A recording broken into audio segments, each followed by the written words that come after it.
বিসমিল্লাহির রহমানির রহিম। সুপ্রিয় শিক্ষার্থী, আসসালামু আলাইকুম।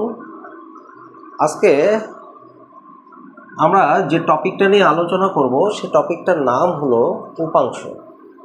এই উপাংশ টপিকটা খুবই গুরুত্বপূর্ণ একটা টপিক, কারণ আমরা ফিজিক্সে যতগুলো চ্যাপ্টার এখানে আছে আমাদের এইচএসসি সিলেবাসে কম বেশি প্রত্যেকটা চ্যাপ্টারেই আমরা এই উপাংশ টপিকটা কম বেশি সব জায়গাতেই দেখতে পাবো। তো এই উপাংশ টপিকটা তোমাদেরকে খুবই ভালোভাবে বুঝতে হবে। ভালোভাবে এই জন্যই বুঝতে হবে কারণ প্রত্যেকটা অধ্যায় যেহেতু আমরা কম বেশি এটা দেখতে পাবো, তাহলে প্রত্যেকটা অধ্যায় সলভ করতে গেলে এটা আমরা প্রবলেমগুলো ফেস করতে পারবো, তাই না? প্রবলেমগুলো ফেস করলে তখন কি হবে, আমরা এটা বুঝে থাকলে প্রবলেমগুলো সহজেই সলভ করতে পারবো। তো আসো আমরা এই উপাংশ জিনিসটা কি সেটা বুঝে নিই। ধরে নাও একটা ভেক্টর রাশিকে বা একটা ভেক্টরকে যদি আমরা দুই বা ততোধিক অংশে ভেঙে ফেলি এবং এই ভাঙ্গা অংশগুলোকে যদি আবার পুনরায় লব্ধি করি, লব্ধি করলে যদি মূল ভেক্টর ফেরত পাই, তাহলে কি হবে, ওই ভাঙ্গা অংশগুলোকে মূল ভেক্টরের উপাংশ বলব। যেমন ধরে নাও এই কলমটা, ধরে নাও সাপোজ আমি ভেক্টর হিসাবে কলমটাকেই ধরলাম। এই কলমটাকে যদি আমি একাধিক অংশে যদি ভেঙে ফেলি এবং এই ভাঙ্গা অংশগুলো পুনরায় যদি আমি এখানে লব্ধি করে ফেলি, লব্ধি মানে আমরা ম্যাথমেটিক্যালি ভাষায় যেগুলোকে বলি যোগ, সেই যোগটা ভেক্টরের ভাষায় বলি হলো লব্ধি। তো এটাকে যদি লব্ধি করার পরে এই মার্কারটা যদি আমরা যদি আবার পুনরায় ফেরত পাই, এই মার্কারটাকে ভাঙ্গার পরে বিভিন্ন ছোট ছোট অংশে ভাঙবো, ভাঙার পরে এটাকে যদি আবার পুনরায় জোড়া লাগাই যদি এই মার্কারটা যদি সম্পূর্ণরূপে ফেরত পাই, তাহলে কি বলবো, এই প্রত্যেকটা যে ভাঙ্গা অংশ ছিল সেই ভাঙ্গা অংশটা কি হবে, এই মার্কারের উপাংশ হবে। আর যদি ভাঙ্গা অংশগুলো জোড়া লাগায় যদি এই মার্কারটা যদি ফেরত না পাই, তাহলে কিন্তু ওই ভাঙ্গা অংশগুলোকে কিন্তু এই মার্কারের উপাংশ বলা যাবে না। তাহলে আমরা একটা শিখে গেলাম যে ধরে নাও একটা ভেক্টরকে আমরা সাপোজ এখানে যেহেতু আমাদের দুটা নিয়ে আমরা প্রথমে আলোচনা করি, ধরে নাও আমাদের দুইটা ভেক্টর, একটা ভেক্টর ধরে নাও আর, সেই আর ভেক্টরটাকে আমরা পি ও কিউ এই দুটা ভেক্টরে ভেঙে ফেললাম। যদি ভেঙে ফেলি আর ভেক্টরটাকে পি আর কিউ দুটা ভেক্টরে, এবং এই দুটা ভেক্টরকে কি করব, এখন লব্ধি করব। লব্ধি মানে কি, লব্ধি মানে হলো দুই ভেক্টরের যোগ। তাহলে এই দুটা যদি লব্ধি করি, লব্ধি করার পরে যদি এইটা যদি পেয়ে যাই, তাহলে কি বলবো, এই দুটা ভেক্টর হলো আর এর উপাংশ। এখন কথা হলো যে দুটাই যে হবে তা না, এখানে একাধিক ভেক্টর হতে পারে, পি কিউ আর এস, যা যা তুমি মনে করো, সেইগুলো দিয়ে তুমি যোগ করলে, যদি ওগুলো যোগ লব্ধি করার পরে যদি এটা ফেরত পাও, তাহলে ওই প্রত্যেকটা অংশ হবে হলো এই মূল ভেক্টরের উপাংশ। তো আসো আমরা এই যে দুটা যে উপাংশ আছে সেই দুটা উপাংশ কিভাবে এই মূল ভেক্টরের উপাংশ হচ্ছে সেটা আমরা একটু ম্যাথমেটিক্যালি সূত্র আকারে একটু দেখার চেষ্টা করি। ধরে নাও যে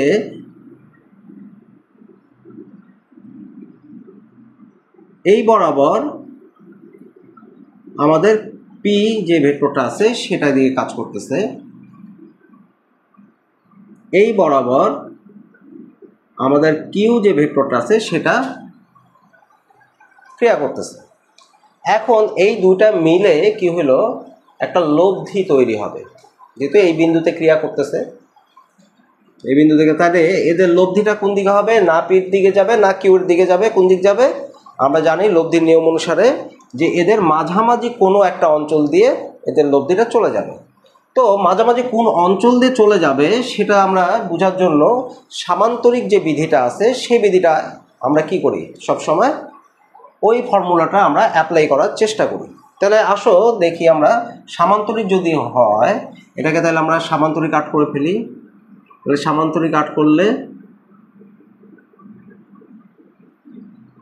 এই ধরনের আমরা একটা চেহারা পাইলাম, এবং সামান্তরিকের যে বৃহত্তর কর্ণ সেই কর্ণটা যদি আট করি, তাহলে যদি এটা হয়, তাহলে এদের যে লব্ধি যেটা হবে সেই লব্ধিটা হলো আর, সেটা কি হবে, এই দিক বরাবর চলে যাবে। এখন ধরে নিলাম এই লব্ধিটা পি যে ভেক্টরটা আছে তার সাথে আলফা কোণ, এবং কিউ যে ভেক্টরটা আছে তার সাথে বিটা কোণে ক্রিয়া করে। যদি আলফা এবং বিটা কোণে ক্রিয়া করে তাহলে আমরা যদি এখন এই পি ভেক্টরটার মান কত সেটা যদি বের করতে চাই তাহলে আমাদেরকে কিন্তু এখানে ত্রিভুজ বিধি যেটা আছে সেই ত্রিভুজ বিধি অনুসারে আমরা যে সাইনের সূত্রটা আছে সেই ত্রিভুজ বিধির যে সাইনের সূত্রটা সেই সাইনের সূত্র অনুসারে বের করতে হবে। এখন কথা হলো যেহেতু ত্রিভুজ বিধি অনুযায়ী করতে হবে ত্রিভুজ বিধির সাইনের সূত্র, তো এটা তো সামান্তরিক, তাহলে আমরা এখানে ত্রিভুজ কিভাবে বের করব? ত্রিভুজ বের করতে গেলে আমরা জানি সামান্তরিকে কয়টা ত্রিভুজ আছে, এদিকে একটা ত্রিভুজ, এই বরাবর একটা ত্রিভুজ, এই বরাবর একটা ত্রিভুজ, তার মানে ও এ বি সি। তাহলে ও এ বি একটা ত্রিভুজ আর ও বি সি এটা আর একটা ত্রিভুজ। তো আমরা ধরে নিলাম এই ও এ বি এই ত্রিভুজটা, কারণ আমরা যে কোনোটা দিয়ে বের করতে পারবো। আমরা জানি যে এই ভেক্টরটাকে চাইলে আমরা কি করতে পারি, এইদিকে নিয়ে আসতে পারি। ফর্মুলা কি? ফর্মুলা হলো এই ভেক্টরটা যে সাইজে আছে যে তলে আছে সেম একই জিনিস ওইদিকে থাকতে হবে, তাহলে আমরা এই ভেক্টরটাকে ওইদিকে নিয়ে যেতে পারবো। যেহেতু এটা কি, এটা হলো একটা সামান্তরিক, সামান্তরিকের আমরা জানি বিপরীত বাহুগুলো পরস্পর সমান ও সমান্তরাল, তাহলে এইটার সমান এই বাহুটা এবং এরা যেহেতু পরস্পর সমান্তরাল তাহলে এটা যদি কিউ বাহু হয়ে থাকে তাহলে এটাকেও কি আমরা বলতে পারি কিউ। একইভাবে এটা যদি পি হয় তাহলে এটাকেও আমরা বলতে পারি পি। তো আশা করি এই জিনিসটা তোমরা বুঝতে পারছো। এখন কথা হলো এই কোণটা যদি বিটা হয় তাহলে এই কোণটা যেহেতু একান্তর কোণ তাহলে এটাও হবে বিটা, আর এই কোণটা হবে হলো যেহেতু ত্রিভুজের তিন কোণের সমষ্টি 180 ডিগ্রি, তাহলে আমরা 180 ডিগ্রির সাথে যদি এই দুটা কোণ বাদ দেই তাহলে কিন্তু এই কোণটা পাই যাব। তাহলে আমরা মোটামুটি এখানকার বাহুগুলো কোণগুলো কি সেগুলো বের করে ফেললাম এবং এখানকার কোণগুলো কত ডিগ্রি করে সব জায়গায় আছে বা কত করে আছে কোণগুলো সেগুলো বের করে নিলাম। এখন আমরা এই যে ত্রিভুজটা যেটা পাইলাম, ত্রিভুজ ও এ বি ত্রিভুজে সাইনের সূত্র প্রয়োগ করে, তো ত্রিভুজের সাইনের সূত্রটা তোমরা তোমাদের যে হায়ার ম্যাথ বইটা আছে সেই হায়ার ম্যাথ বইতে তোমাদের যে ত্রিকোণমিতিক্যাল পার্টটা আছে সেখানে তোমাদের সাইনের সূত্রটা দেওয়া আছে। আমার মনে হয় তোমরা সেটা করছো, তো সেখান থেকেই তোমরা এই জিনিসটা পাবা। যদি সেটা না করে থাকো তো আমি এখানে ইনশাল্লাহ বুঝাই দিচ্ছি, তোমাদের এটা বুঝলেই তোমরা ত্রিভুজের সাইনের সূত্রটা বুঝে যাবা। তো ত্রিভুজের সাইনের সূত্রটা কি? সাইনের সূত্রটা হলো তুমি যে বাহুটা নিবা, এখানে যে ত্রিভুজের তিনটা বাহুর মধ্যে যে বাহুটা নিলা, ধরে নাও এখানে ও এ বাহুটা তুমি নিলা, তাহলে ও এ লিখো, তার সাথে সাইনের যে কোণের অনুপাত সেটা তোমাকে নিতে হবে। এখন কোনটা আসবে সাইনের সাথে? যে বাহুটা নিবা ঠিক তার বিপরীত, এই বাহুটার বিপরীত যে কোণটা আছে সেটা এখানে নিতে হবে, বিটা। একইভাবে এখানে এবি বাহু যেটা আছে, এবি বাহুর বিপরীত কোণ আলফা, তাহলে এখানে সাইনের সাথে আলফা। এবং আর যেটা আছে মানে ও এ ও বি বাহু তার বিপরীত কোণ কত? Sine 180 degree minus alpha plus beta. এইটাই হলো ত্রিভুজের সাইনের যে সূত্র সেটা। এবং এটার অনুপাত কেন সমান? কারণ তুমি যদি এই বাহুর সাথে এই কোণটা ভাগ করে দাও সাইন দিয়ে, তাহলে তুমি যদি পাও, ধরে নাও সাপোজ তুমি যদি এটার মান পাও ধরে নাও 4, তাহলে এই বাহুর সাথে এই কোণটা যদি তুমি ডিভাইডেড করো তাইলে পাবা 4। একইভাবে এইটার সাথে যদি এই কোণটা ডিভাইডেড করো তার মান পাবা 4। তার মানে এটা হলো যে কনস্ট্যান্ট জিনিস, যে তুমি যখনই রেশিও করবা প্রত্যেকটা ক্ষেত্রে একই মান পাবা। এটাই হলো ত্রিভুজের সাইনের সূত্র। তো আসো আমরা এখন এই জিনিসটা বুঝে গেলাম। এখন এইটার আলোকে আমরা কি লিখবো? তাহলে ও এর সমান সমান, আমরা যেহেতু এখানে মান বের করব উপাংশের মান, তাহলে উপাংশ অনুযায়ী আমাদের এখানে কি ধরি, এটাকে পি ধরে নিলাম, পি। এদিকে সাইন বিটা, এদিকে এ বিটাকে কিউ, এখানে সাইন আলফা, এদিকে ওবি হলো আমরা আর, এখানে হবে সাইন কত হবে এখন? আচ্ছা আমি সাইন পরে লিখি, একটু বোঝার ব্যাপার আছে। যেহেতু এখানে sine 180 minus alpha plus beta, তাহলে এখানে কি আসবে? এটাকে যদি আমরা ত্রিকোণমিতির যে সাইক্লিক অর্ডার যেটা আছে সেই সাইক্লিক অর্ডার যদি অনুযায়ী ভাঙি, তাহলে 90 into 2 minus alpha plus beta. তাহলে এখানে আমাদেরকে বুঝতে হবে 90-র গুণিতকটা কি, জোড় না বেজোড়? জোড়। তাহলে 90 গুণিতক যেহেতু 2 যেহেতু জোড় সংখ্যা, তাহলে জোড় হলে এই পাশে যে ত্রিকোণমিতিক্যাল ফাংশনটা থাকবে সেটা চেঞ্জ হবে না। তাহলে এখানে যেহেতু সাইন ছিল তাহলে এখানে কি হবে? সাইন হবে। আচ্ছা এরপরে আমাদেরকে সামনের চিহ্নটা মাইনাস হবে না প্লাস হবে সেটা দেখতে হবে। এইটা আমরা জানি এই ঘরটা হলো সাইন আর কোসেকের ঘর। এখন আমরা ঘুরবো, এখানে কয় ঘর ঘুরবো? এখানে যদি 2 আছে 2, তাহলে 1 2 মাইনাস মানে পিছনে ব্যাক, তার মানে সাইন ছিল নিজের ঘরেই গেছে, এই জন্য সামনের ঘরটা চিহ্নটা কি হবে? প্লাস হবে, এবং এদের যে কোণটা সেটা এখানে অ্যাড হয়ে যাবে। তাহলে আমরা এখানে কি লিখবো? Sine alpha plus beta. এখন আমরা কি লিখতে পারি? এইটা সমান সমান এটা, আবার এইটা সমান সমান এটা, আবার এইটা সমান সমান এটা। আমরা কিন্তু যে কোনোটার সাথে যে কোনোটা ইকুয়াল করতে পারি, এটার অর্থ তাই। কিন্তু এখানে আমরা যেহেতু পি এবং কিউ এর মান বের করব, তাহলে আমরা পি আর কিউ কখনো সমান করতে পারবো না, কারণ পি আর কিউ সমান করলে তো দুটো একসাথে হয়ে গেল। এই জন্য আমরা পির সাথে আর কে নিব একবার, আরেকবার কিউ এর সাথে আর কে নিব। তো আসো দেখি কি হচ্ছে এখানে। তাহলে এখন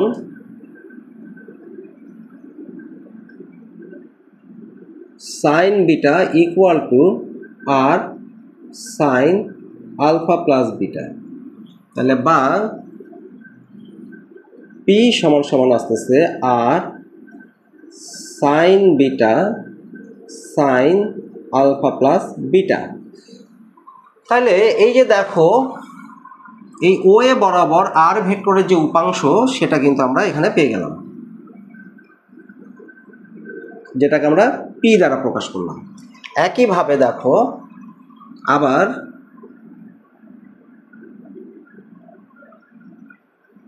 Q sine alpha equal to R sine alpha plus beta, বা Q equal to R sine alpha sine alpha plus beta. তো এখানে দেখো আমরা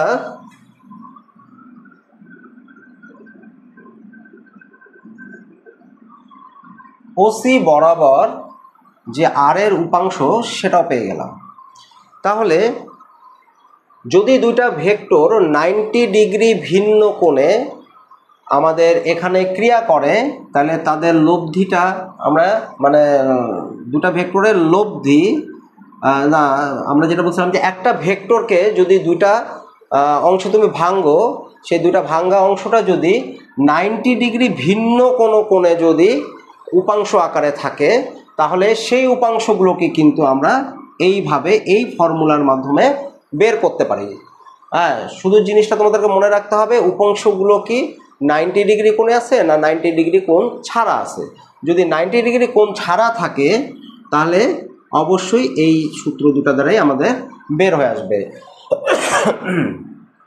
তো এখানে দেখো যে এখানে আমাদের এটা তো আমরা পুরোপুরি সূত্রের ব্যাখ্যা দিয়ে করলাম। তো আমরা এটা পরীক্ষার সময় তো আর আমরা এত কিছু করতে পারবো না, আমাদের ডিরেক্ট ফর্মুলা লিখতে হবে। তো ফর্মুলাটা তোমরা ডিরেক্ট মনে রাখার যে উপায়টা সেটা আমি তোমাদেরকে ট্রিকটা শিখাই দিই। সেই ট্রিকটা হলো যে তুমি যদি পি ভেক্টর বের করতে চাও, মানে পি উপাংশর মানটা যদি বের করতে চাও, এই ভেক্টরের পি যেটা আছে, তাহলে সেটা যদি বের করতে চাও তাহলে তুমি পি লিখবা।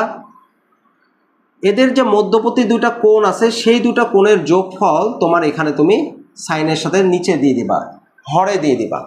লবে কি হবে? যার উপাংশ বের করতে চাচ্ছ তাকে লিখবা, সাইনকে লিখবা, এবং পির সাথে যে কোণটা আছে সেটা দিবা না, সেটা ছাড়া যে কোণটা সেটা দিবা। একইভাবে দেখো কিউ এর ক্ষেত্রে তুমি সাইনের সাথে আলফা প্লাস বিটা যেটা কমন সেটা দিয়ে দিবা, তারপর আর দিবা, এবং কিউ এর সাথে দেখো যে বিটা কোণ আছে সেটা তুমি সাইনের সাথে দিবা না, কি দিবা? আলফা দিবা।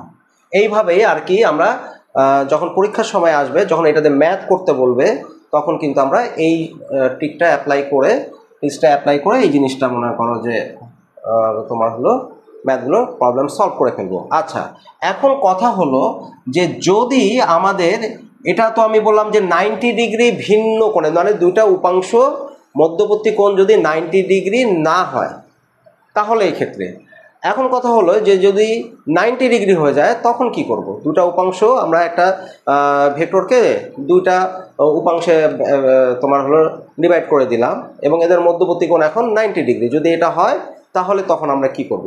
তো এটাকে বলা হয় 90 ডিগ্রি যদি দুটো উপাংশে ভাগ হয়ে যায় তাহলে এটাকে বলা হয় লম্বাংশ। তখন আমরা এটাকে বলবো হলো লম্বাংশ উপাপাদ্য, লম্বাংশ।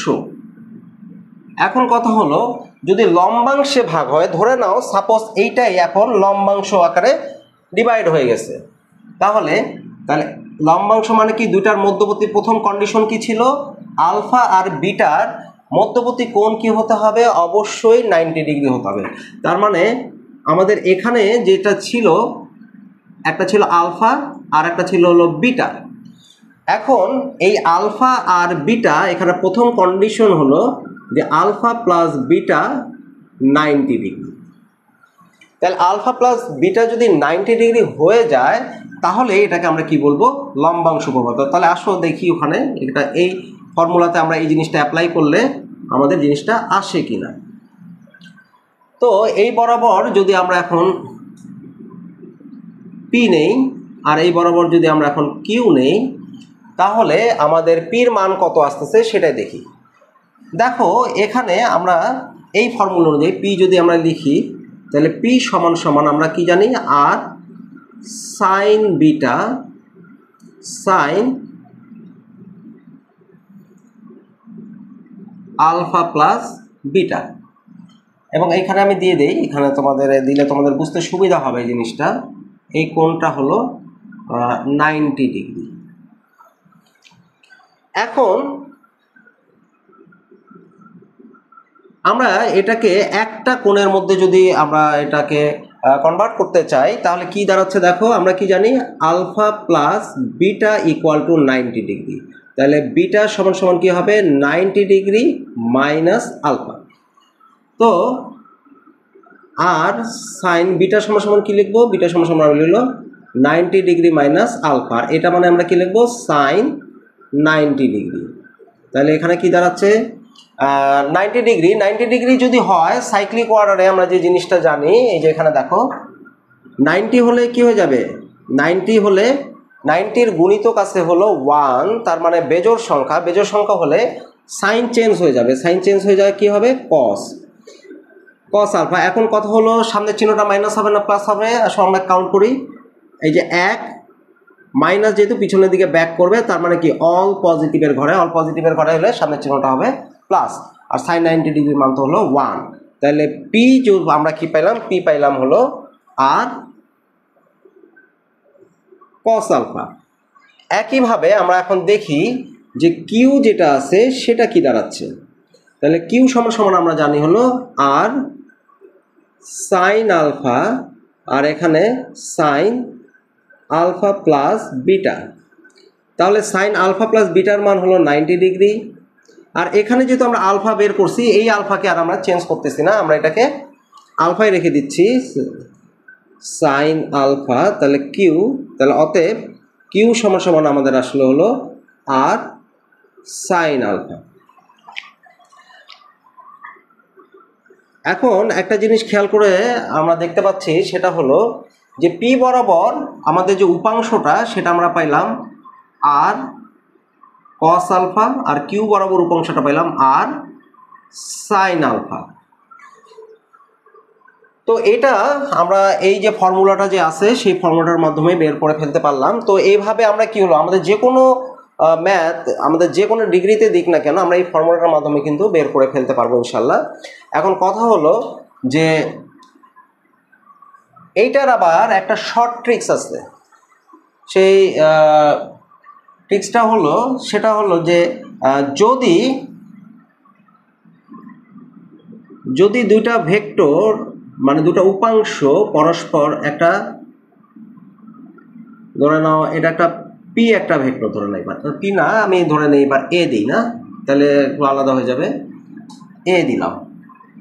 এ একটা ভেক্টর, এটা হলো এক্স অক্ষ, এটা হলো ওয়াই অক্ষ, এবং এদের মধ্যবর্তী কোণ হলো 90 ডিগ্রি। 90 ডিগ্রি যদি হয় তাহলে ধরে নাও এইভাবেই গেল, ধরে নাও এ ভেক্টরটা, এবং এটার কোণ হলো আলফা। তাহলে এইটা হলো আলফা ভাবে গেছে। তাহলে এক্স অক্ষ বরাবর এই এ ভেক্টরের উপাংশ কতটুকু?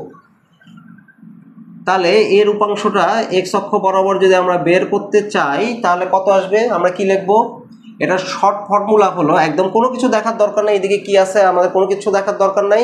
যদি দুটা উপাংশ লম্বভাবে থাকে তাহলে উপাংশগুলো বের করার একটাই ফর্মুলা, যে তুমি কার উপাংশ নিচ্ছ? তুমি এর উপাংশ নিচ্ছ, তাহলে তুমি এ কে লিখো। তারপরে তুমি কস লিখো। লিখার পরে এই কসটা এক্স অক্ষের সাথে কত ডিগ্রি, মানে এই যে আমাদের এ ভেক্টরটা এক্স অক্ষের সাথে কত ডিগ্রি কোণে গেছে সেটা এখানে লিখে দাও। তোমার এক্স অক্ষ বরাবর এ ভেক্টর উপাংশ তুমি পেয়ে গেলা। একইভাবে তুমি যদি এই কোণটা করো তাহলে এটা কত? এটা হলো 90 ডিগ্রি মাইনাস আলফা। তাহলে তুমি কি লিখবা? এই বরাবর কাকে লিখবা? এ লিখবা, কস লিখবা, 90 ডিগ্রি মাইনাস আলফা। তার মানে আমাদের উপাংশ বের করতে গেলে একেবারে সহজ ফর্মুলা, কোনো কিছু দেখার দরকার নাই। যার উপাংশ বের করতে বলবো তাকে লিখবো, কস লিখবো, এবং ওই উপাংশটা ওই যে দিক নিয়ে যেতে যাচ্ছি তার সাথে কত ডিগ্রি কোণ করে আসছে সেটা লিখে দিলেই শেষ। এখন দেখো 90 মাইনাস আলফা, 90 গুণিতক যেহেতু বেজোড়, এই যে এখানে আমরা শিখলাম কিছুক্ষণ আগে, এই যে এখানে যদি বেজোড় হয় তাহলে কি হবে? কস। তাহলে এখানে আছে কস, এখানে ছিল সাইন, হয়েছে কস। এখানে যদি কস থাকতো তাহলে এখানে কি হয়ে যেত? সাইন। তাহলে এখানে আমরা কি লিখবো? এখানে লিখবো হলো এ সাইন আলফা। তার মানে ওয়াই অক্ষ বরাবর যে আমরা উপাংশটা পাইলাম সেটা হলো এ সাইন আলফা।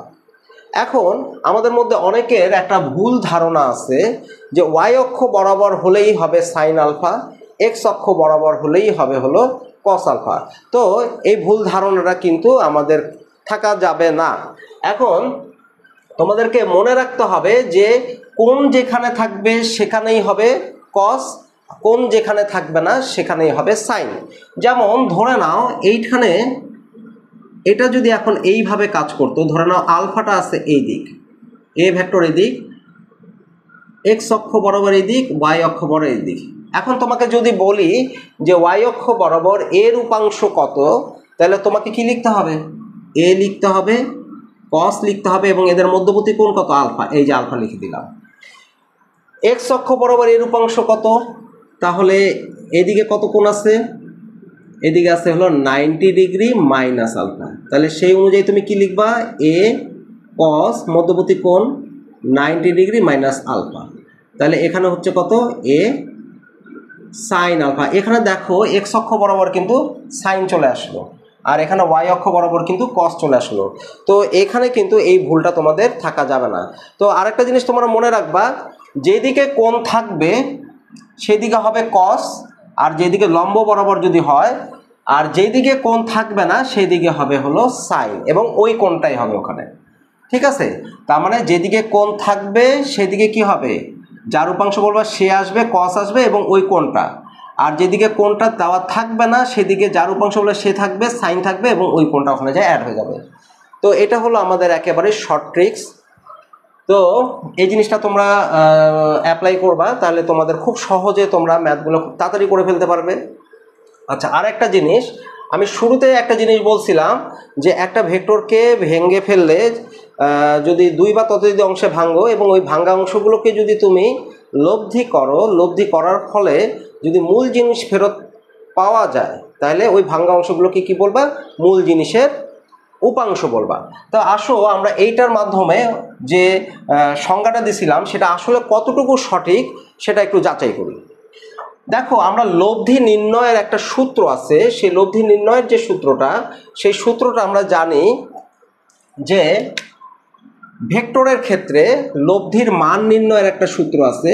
সেই দুটা ভেক্টর যদি পি আর কিউ হয়ে থাকে এবং এদের মধ্যবর্তী কোণ যদি পি আর কিউ এর মধ্যবর্তী কোণ যদি আলফা হয়, তাহলে এই দুটো ভেক্টরের লব্ধি নির্ণয়ের যে সূত্রটা সেটা আমরা জানি হলো, লব্ধিকে আমরা যদি আর দ্বারা প্রকাশ করি তাহলে লব্ধি নির্ণয়ের সূত্র, লব্ধি যদি বলি তাহলে তো লব্ধি পি প্লাস কিউ করলে হয়ে যাবে, কিন্তু এটা লব্ধির মান নির্ণয় করতেছি আমরা। তো লব্ধির মান নির্ণয়ের সূত্র হলে P square plus Q square plus 2pq cos alpha. এটা কিন্তু আমাদের দুইটা ভেক্টর লব্ধির মান নির্ণয় সূত্র। তাহলে আসো দেখো এই যে দুইটা দিয়ে আমরা এই লব্ধিটা ফেরত পাই কিনা সেই জিনিসটা এখন একটু আমরা ক্যালকুলেশন করে দেখি।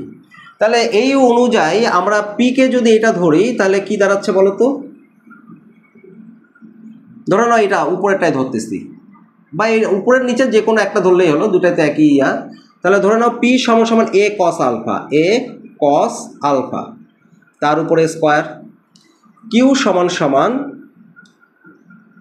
এ সাইন আলফা, একটা হলো এ কস আলফা, একটা হলো এ সাইন আলফা তার উপরে স্কোয়ার, প্লাস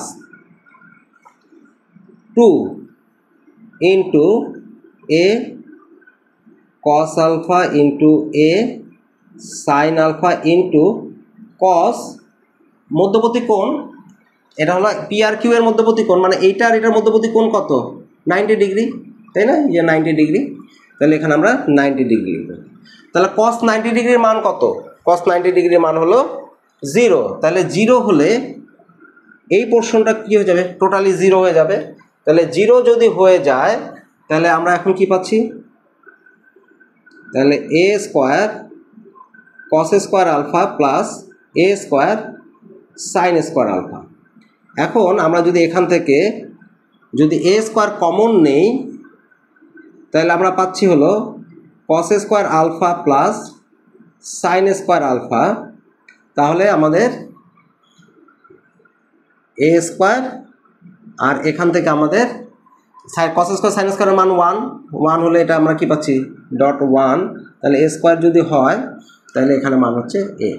তাহলে একটা জিনিস খেয়াল করে দেখো, এই যে দুইটা উপাংশ যেটা ছিল সেই উপাংশের যে ভ্যালুটা সেটা কি আমরা ফেরত পাই গেলাম, এই যে দেখো এ ফেরত পাই গেলাম। তাহলে আমরা কি বলতে পারি যে এ যে আছে সেই দুটার উপাংশ হলো এ কস আলফা আর এ সাইন আলফা। তো এই যে জিনিসটা এটা কিন্তু আমরা এক্সপেরিমেন্টালি প্রমাণ করে ফেললাম যে একটা ভেক্টরকে যদি 2 বা ততোধিক অংশে ভাঙা হয় এবং ওই ভাঙা অংশগুলোকে দেখো যদি আমরা এই যে লব্ধি করলাম, লব্ধি করে দেখো এই যে মূল জিনিসটা কিন্তু আবার ফেরত পাই গেলাম। তাহলে এই যেহেতু মূল জিনিসটা ফেরত পাইলাম তাহলে কি বলতে পারি এই দুইটা জিনিস মূল জিনিসের উপাংশ। তো আশা করি আমার মনে হয় তোমাদের এই যে উপাংশ নিয়ে যে ভয় ছিল বা ভীতি ছিল সেই জিনিসগুলো একেবারে আজকের পর থেকে একদম পরিষ্কার হয়ে যাবে। আর তোমাদের যে ম্যাথগুলোর সামনে যেগুলো তোমরা পাবা সেগুলো তোমাদের জন্য খুব সহজ হয়ে যাবে এখন থেকে। তো ভালো থাকো সবাই, আল্লাহ হাফেজ।